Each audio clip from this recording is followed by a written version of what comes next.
નારણપુરા ખાતે સ્પોર્ટ્સ કોમ્પ્લેક્સની કામગીરી પૂર્ણ થવાની આરે છે ત્યારે 95% કામગીરી પૂર્ણ પણ થઈ ગઈ છે। નારણપુરા ખાતે આંતરરાષ્ટ્રીય સ્પોર્ટ્સ કોમ્પ્લેક્સમાં અતિ આધુનિક સુવિધાઓથી સજ્જ છે ત્યારે સ્પોર્ટ્સ કોમ્પ્લેક્સનું નામ વીર સાવરકર આપવામાં આવ્યું છે। આગામી 15 માર્ચ તારીખ સુધી સંપૂર્ણ રીતે બનીને આ સ્પોર્ટ્સ કોમ્પ્લેક્સ તૈયાર થઈ જશે અને કેન્દ્રીય ગૃહમંત્રી અમિત શાહ દ્વારા ખાતમુહૂર્ત કરવામાં આવશે। ત્યારે નારણપુરા સ્પોર્ટ્સ કોમ્પ્લેક્સ હવે ગણતરીના દિવસોમાં બનીને તૈયાર થઈ જશે અને આજે મળેલી સ્ટેન્ડિંગ કમિટીમાં સ્પોર્ટ્સ કોમ્પ્લેક્સનું નામ નક્કી કરવામાં આવ્યું હતું। આ મામલે શું કહી રહ્યા છે સ્ટેન્ડિંગ કમિટીના ચેરમેન દેવાંગ દાણી તે સાંભળી લો।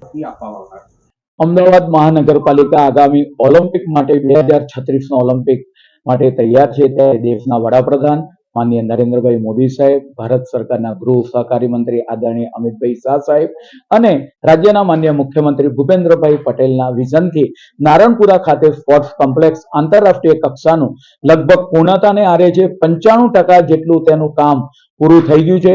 1 લાખ ચોરસ મીટર કરતા પણ વધારે એરિયાની અંદર આનું કામ અત્યારે પૂર્ણતાના આરે છે। આગામી સમયગાળા દરમિયાન આનું લોકાર્પણ પણ કરવામાં આવશે અને એ માટે નારણપુરા સ્પોર્ટ્સ કોમ્પ્લેક્સનું જે નામાકરણ પણ આજની સ્ટેન્ડિંગની અંદર વીર સાવરકર સ્પોર્ટ્સ કોમ્પ્લેક્સ એ કરવામાં આવ્યું છે। હતા સ્ટેન્ડિંગ કમિટીના ચેરમેન દેવાંગ દાણી। તેમણે નારણપુરામાં જે સ્પોર્ટ્સ કોમ્પ્લેક્સ બનીને તૈયાર થવાની આરે છે અને કેન્દ્રીય ગૃહમંત્રી અમિત શાહ તેનું ખાતમુહૂર્ત કરવાના છે તેને લઈને તેમણે વાત કરી હતી। સાથે જ અમદાવાદ મહાનગરપાલિકા સંચાલિત કોમ્યુનિટી હોલ તેમજ પાર્ટી પ્લોટ ખાતે હવે કોર્પોરેશન દ્વારા તમામ હોલ દીઠ એક મેનેજર રાખવાની ખાતે જ્યારે પણ કોઈ પ્રસંગ હોય ત્યારે મેનેજર ત્યાં હાજર રહેશે અને કોઈ પણ જાતની શહેરીજનોએ બુકિંગ કરેલું હોય તો તેમને તકલીફ ના પડે તે પ્રકારની વ્યવસ્થાઓ ઊભી કરવામાં આવશે। અમદાવાદમાં લગભગ 70થી વધુ હોલ આવેલા છે જેમાં 70થી વધુ મેનેજરોની નિમણૂક કરવામાં આવશે। કોર્પોરેશનના રિટાયર્ડ કર્મચારી સરકારી રિટાયર્ડ કર્મચારીને પ્રથમ પ્રાથમિકતા આપવામાં આવશે। આ મામલે શું કહી રહ્યા છે સ્ટેન્ડિંગ કમિટીના ચેરમેન દેવાંગ દાણી તે સાંભળી લો। કયા મેનેજર હશે આ અને કયા કોર્પોરેશન સંચાલિત 70 કરતા વધારે હોલ આવેલા છે।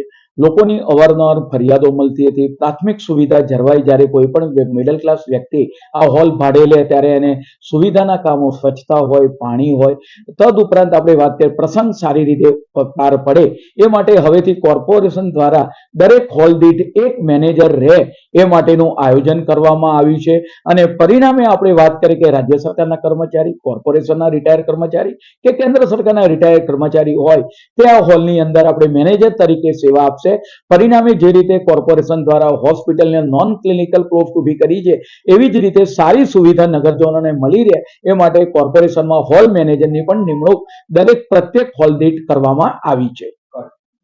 આ હતા સ્ટેન્ડિંગ કમિટીના ચેરમેન દેવાંગ દાણી। આજે મળેલી સ્ટેન્ડિંગ કમિટીની બેઠક હતી જેમાં 2 મહત્વના મુદ્દાઓ પર ચર્ચા થઈ જેમાં અમદાવાદ મ્યુનિસિપલ કોર્પોરેશન સંચાલિત જે હોલ આવેલા છે તેમાં મેનેજરોની નિમણૂકોને લઈને પણ મહત્વના સમાચાર મળી રહ્યા છે જેના કારણે શહેરીજનોને અગવડતા ના પડે તેને લઈને આ મહત્વના નિર્ણય લેવાય હોય તેવું કહેવાય રહ્યું છે।